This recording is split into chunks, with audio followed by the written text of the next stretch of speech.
Hello everybody, we're going to hit you up with another presidential election. This one, the election of 1912. It's going to get a little cray-cray. So let's see who comes out on top right now.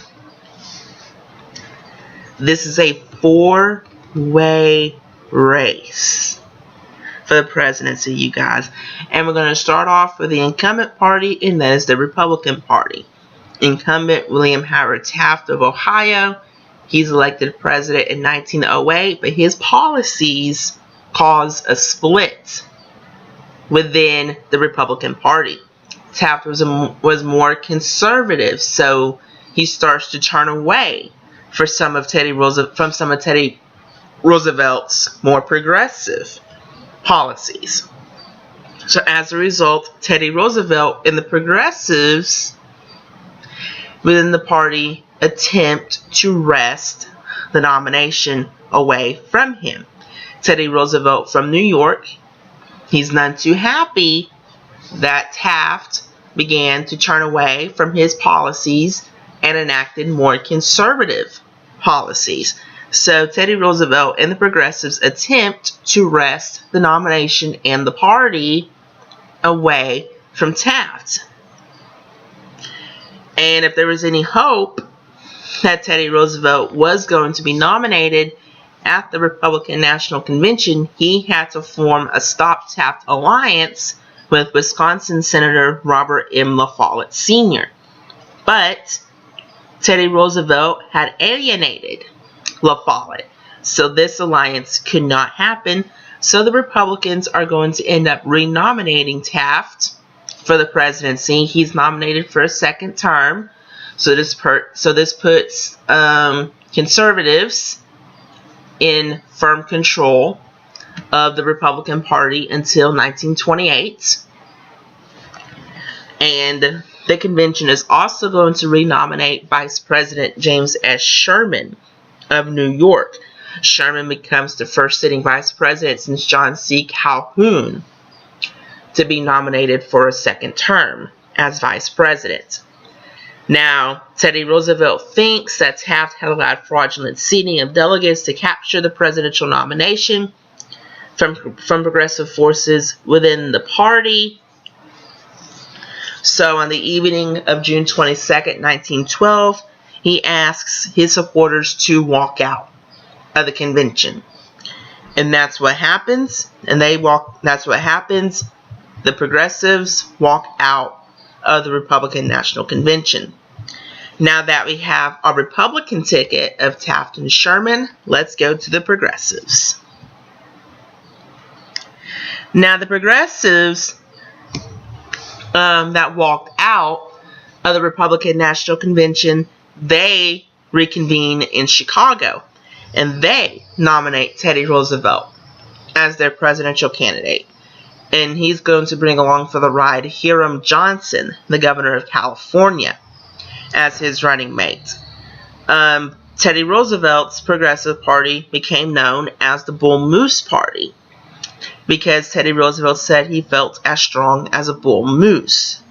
And these progressives promised to increase federal regulation and protect the welfare of ordinary people. Now that we have our progressive ticket of Teddy Roosevelt and Hiram Johnson, let's go to the Democrats. Now the Democrats are going to have a contentious convention themselves. Vying for the nomination was the governor of New Jersey, Woodrow Wilson, the speaker the Speaker of the House, Champ Clark of Missouri, the Governor of Ohio, Judson Harmon, Congressman Oscar Underwood of Alabama, the Governor of Massachusetts, Eugene Foss, the Governor of Indiana, Thomas R. Marshall, and Simeon E. Baldwin, the Governor of Connecticut.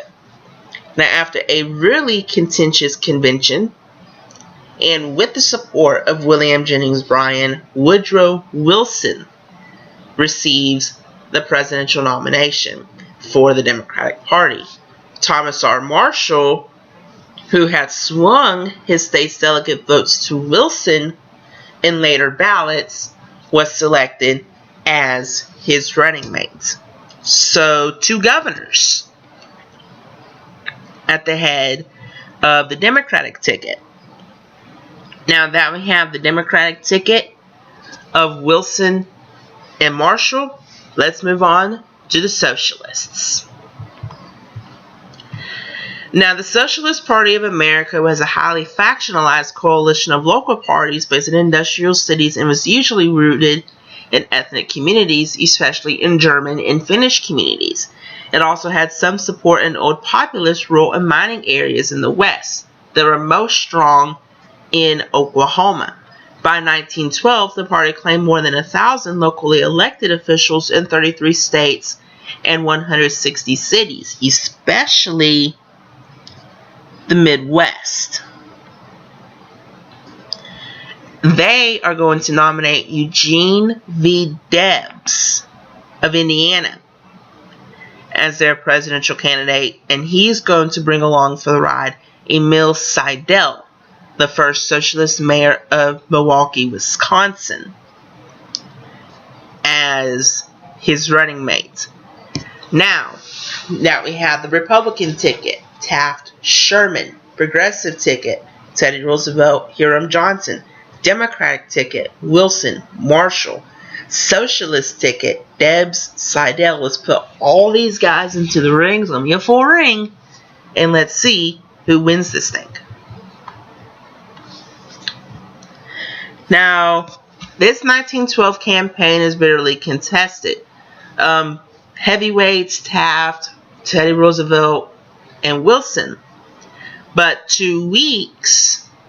less than a week before the election, on October 30th, 1912, Vice President Sherman dies.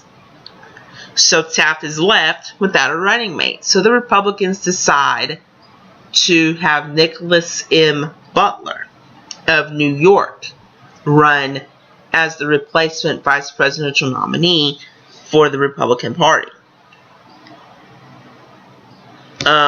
Before Sherman's death on October 14th, 1912, while campaigning in Milwaukee, a saloon keeper named John Flaming Schrank shoots Teddy Roosevelt, but the bullet lodged in his chest. Only after penetrating both his steel eyeglass case and passing through a 50-page single-folded copy of the speech he was carrying in his jacket. It's been said that had he not had the speech in his jacket pocket, Teddy Roosevelt would have been dead. So you can say, kind of a lucky break for the old bull moose.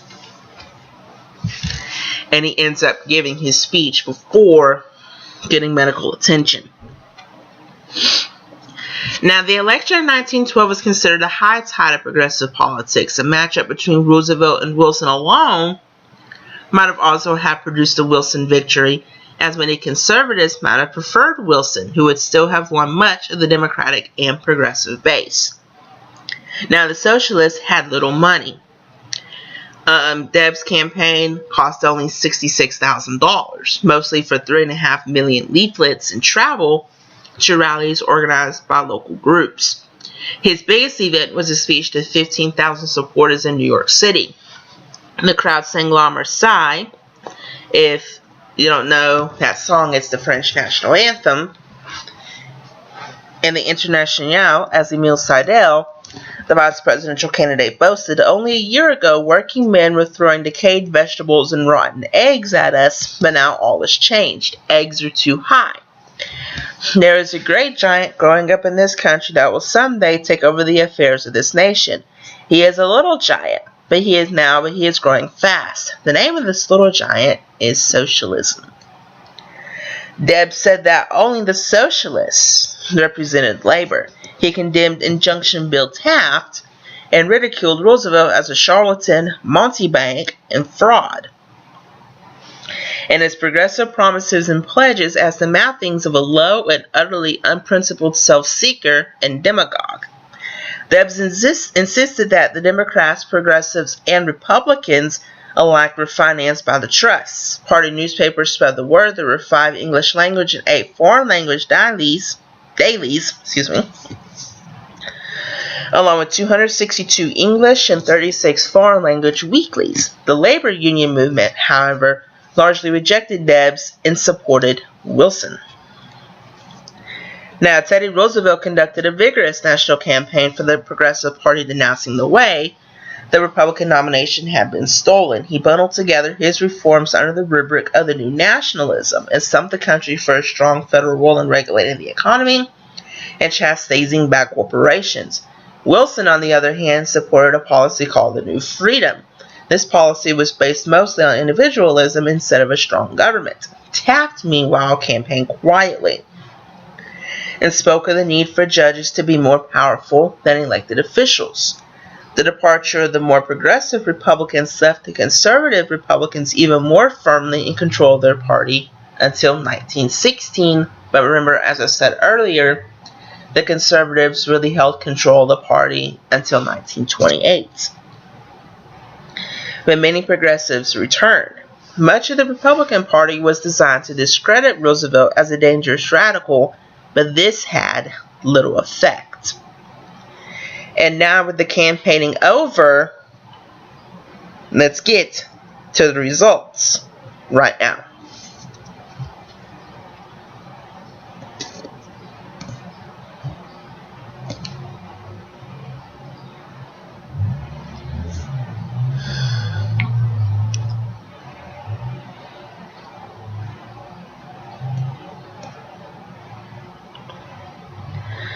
The Democrats are going to take advantage of the Republican split, and Woodrow Wilson is essentially going to be handed the White House. He's going to win 435 electoral votes, and he's going to carry 40 states.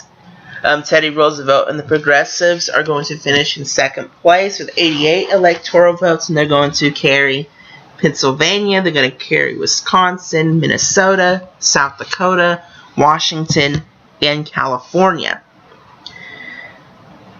President Taft is only going to receive 8 electoral votes. He's going to finish in second place. He's going to finish in last place in the Electoral College, and he's only going to carry Vermont and Utah. Now, in terms of the popular vote, Woodrow Wilson's going to be in first place with 41.8% of the popular vote, 27.4% for Teddy Roosevelt and the Progressives, 23.2% for Taft and the Republicans, and the Socialist candidate Debs receiving 6% of the popular vote. Now, this is the first time since 1892 that a Democrat had been elected president. In between 1896 and 1932, Woodrow Wilson would be the only Democrat to have the White House. It would only be the third between 1860 and 1932, the other two being Andrew Johnson and Grover Cleveland. Now, the Progressive Party is going to fall apart. Their candidates are going to do poorly in 1914, and the party is pretty much going to go the way of the dodo bird by the time 1916 rolls around, as many progressives follow Teddy Roosevelt back into the Republican Party. As I said earlier, the Republicans would be controlled by conservatives until 1928. So this led to some progressives joining the Democratic Party, who was becoming more liberal, up to this point. But at the end of the day, Wilson is elected president, and we have a Democrat back in the White House, and we'll see if he'll go for the second term in the election of 1916. And with that, I hope you enjoyed this video. I hope you get a lot out of it. If you haven't seen any of my previous videos, go ahead and watch those if you want. And with that, we will see you next time.